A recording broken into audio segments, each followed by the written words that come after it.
আসসালামু আলাইকুম ওয়া রাহমাতুল্লাহি ওয়া বারাকাতুহু নাহমাদুহু ওয়া নুসাল্লি আলা রাসূলিহিল কারীম আম্মা বা'দ ফাআউযু বিল্লাহি মিনাশ শাইতানির রাজীম বিসমিল্লাহির রহমানির রহিম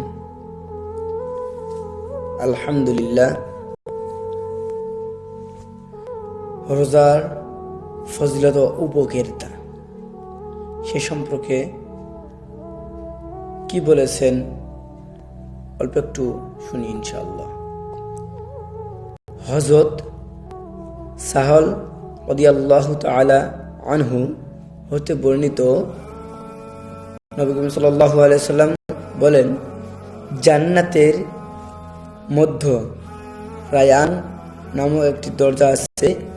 এই দরজা দিয়ে কেবলমাত্র কিয়ামতের দিন রোজাদার লোকেরাই প্রবেশ করবে, তাদের ছাড়া আর কেউ এই দরজা দিয়ে প্রবেশ করতে পারবে না ঘোষণা দেওয়া হবে।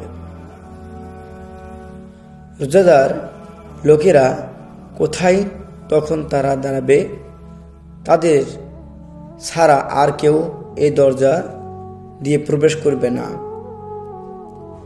তাদের প্রবেশের পরেই দরজা বন্ধ করে দেওয়া হবে।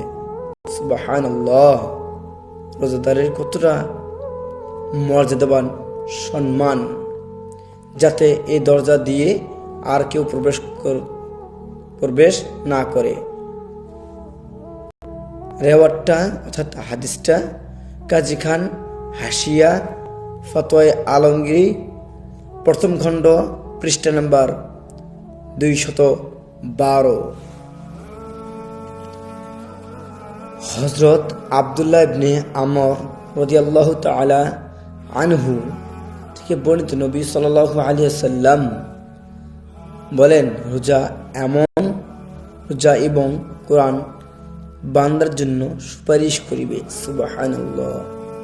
রোজা বলবে, হে আমার রব, আমি তাকে দিনের বেলায় পানাহার ও যৌন ক্রিয়া থেকে বিরত রেখেছি, তার সম্পর্কে আমার সুপারিশ কবুল করুন। সুবহানাল্লাহ! কোরআন বলবে, আমি তাকে রাতে নিদ্রা থেকে বিরত রেখেছি, তার সম্পর্কে আমার সুপারিশ কবুল করুন। কোথায় আছে? বেহেশত জেওর 3য় খণ্ড পৃষ্ঠা নম্বর 10।